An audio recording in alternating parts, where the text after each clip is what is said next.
Hello guys.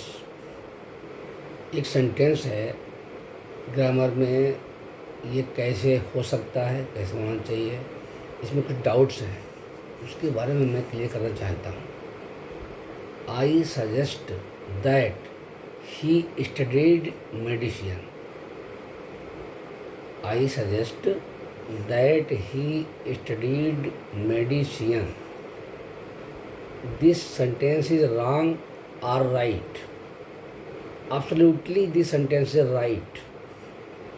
But I suggest, मैं सुझाव देता हूँ, ये प्रेजेंट इंडेफिनिट टेंस है। But that he studied medicine, यहाँ पर जो स्टडीड है ये पास्ट में होते हुए भी सही है। इस पर विचार करने की ज़रूरत है।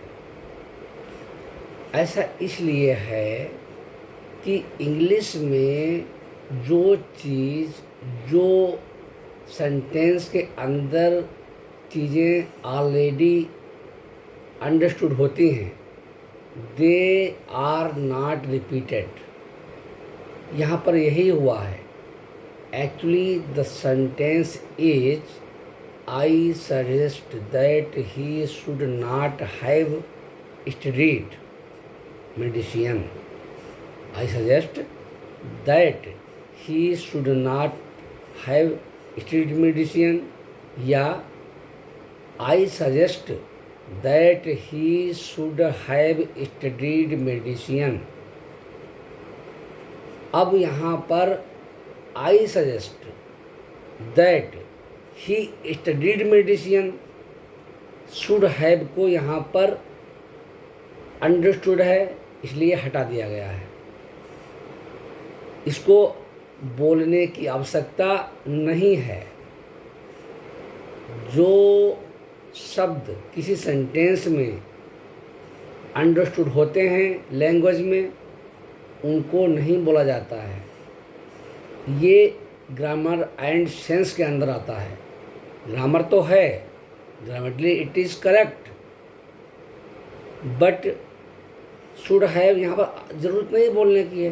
कुछ सजेस्ट जो शब्द है, सजेस्ट, ये स्ट्रांग वर्ड है, स्ट्रांग वर्ड है, स्ट्रांग वर्ब है।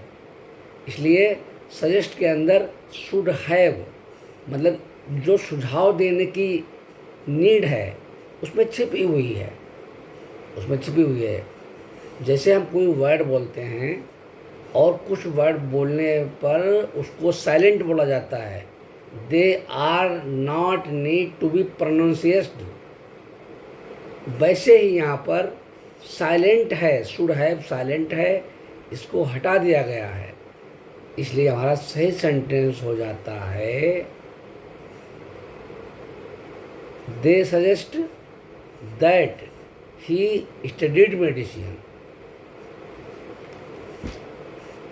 अगर क्लियर है तो आप लोग कमेंट कीजिए, कोई डाउट है कमेंट कीजिए और अपने सुझाव दीजिए। किसी सेंटेंस पर सोचने की आवश्यकता है। अगर हम उसको समझते हैं, सोचते हैं, कॉन्सेप्ट को क्लियर करते हैं तो हमें अच्छी तरीके से याद रहता है, हम इसे कभी नहीं भूलेंगे। This is the best way to learn any language. Thank you guys.